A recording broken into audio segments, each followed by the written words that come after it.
This is my Bad Drivers Tableau interactive dashboard. So it's composed of 4 different visualizations, and this heat map functions as the main touch point because it actually impacts the rest of the visualizations in the dashboard.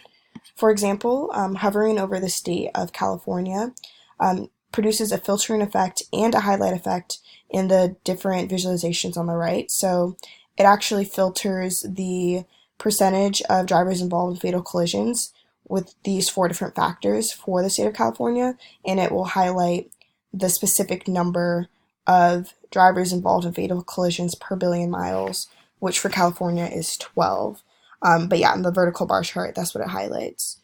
If you actually click on the state of California, the Wikipedia page in the bottom left actually goes to the Wikipedia page of California. So if you want to learn more about the state, look into its driving laws, then you could do so in the same Tableau dashboard. So yeah, that's pretty much the dashboard. Hovering over any different states changes the visualizations on the right by either filtering or highlighting, and clicking on a specific state allows you to see more information about that state in particular.